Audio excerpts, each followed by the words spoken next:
Some things are just not meant to be. We are limited in scope by the possibilities that lie ahead of us, shackled, in a sense, by the weight of our own hubris, that which we could make, the inherent greed in trying to fly too close to the sun, to become as gods. What does literally any of that mean? Well, in the summer of 2019, I foolishly walked up to the crossroads of the internet known as the Bird app, and I made a deal with old Scratch himself. I said, and I quote, "I would give my left nut for a Lucifer and the Biscuit Hammer adaptation, both of them, if it was made by Madhouse or Mappa. I had no idea what I would bring into this world. I woke up earlier this year with a dull pain in my unmentionables, and I looked on the internet and found that my contract had become fulfilled. It was happening. It had a great poster. All the hype was there. But I did see that there was no information about who was making it, and I noticed I was Lance Armstronging it, which means that Mappa and Madhouse were off the table. So I'll just wait. More information was released. The actors, the director, even who was doing the music, but there was no mention of what studio was making it. Maybe Studio Bones. No, they wouldn't do that. Studio Wit?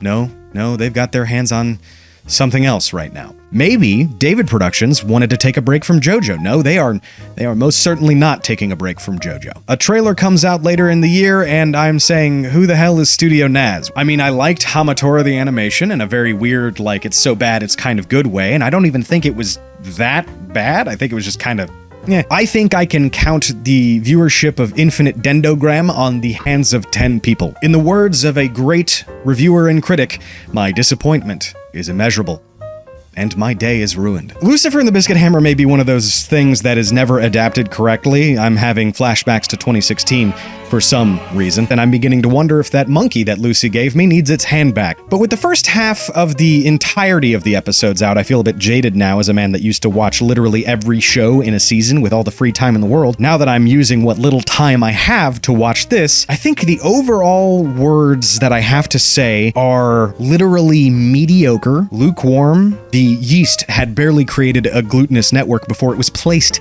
into the oven, and the end result is something that can be called bread, but it has a lot of holes in it. Did you like that analogy, you little slut? The action and fight choreography is barely present. The plot is a bit stretched into 2 seasons, and the score is on, like, I didn't actually write out an example. The score is on Studio Pink Pineapple levels. If that means anything to you, you are a man, woman, or envy of culture. I see. Like, they did me a favor. I was going to edit all of the episodes down, and they made this recap episode for 12.5, literally saying, like, yeah, we know you didn't want to watch the whole thing. Here you go. It's hilarious.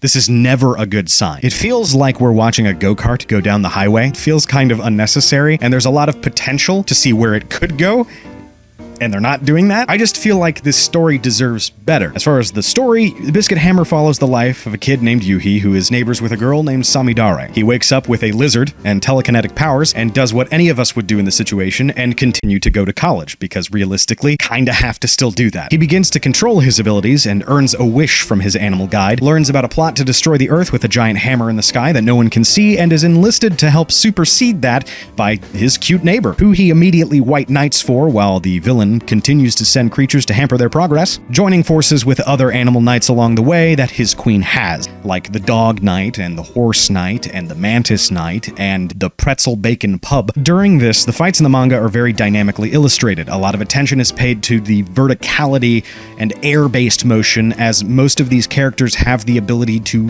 defy the laws of physics. There's also a great power scale with the protagonist, a true back and forth with his task at hand as he begins to control these powers, and some others that he acquires along the way. Later on, the true nature of the villain and the strange magic game that these kids and adults are playing comes to light, and the playing field shifts dramatically, culminating in a huge swerve that I still think is one of the best foreshadowing moments in manga in general. It's what we like to call that good shit. The through line for the protagonist and for the quest that all of these knights are on is one of the huge driving forces in the story, and provides a really unique tension to the fact that these people are just people. I mean, there's a guy that jumps down from a building, and there's another one that is technically immortal, but for the most part, a lot of these people are just like kids going to college and stuff, and I think that's one of the most undersold things in this manga is that there are flaws to the characters. Some of them are literally just children in really bad situations. Some of them never get the chance to do the things and say the things that they want to say before they are forced to make really difficult decisions. It is, for the most part, and I'm taking a bit of liberty here, real life portrayed through the lens of magic people saving the world. At least that's what I absorbed from it. Biscuit Hammer is a thing that hits a particular note for me, as it talks about some issues I've personally dealt with, such as abuse and dissociation of identity. But in truth, it's just the right thing I needed to read at the right time both times that I read it. Now, I've seen the adaptation. This adaptation, it's truly not doo-doo, poo-poo, shitballs, caca, blood, and guts, and blood. It's not that bad. It's not that bad. But I struggle to see the value in this adaptation over re-releasing a colorized box set and just calling it a day. And don't get me wrong, it's great to see this story get the attention that it so does deserve, but, you know, I have to tell you, just go read the damn thing rather than watch 24 episodes of this shit. And I don't know if any of this is planned to be improved in the Blu-ray release, but even then, I don't know. It feels like the plot's stretched way too thin. And with the time that you would save, go on a walk, experience nature, and if you see a left testicle on the ground, I need that back for stuff.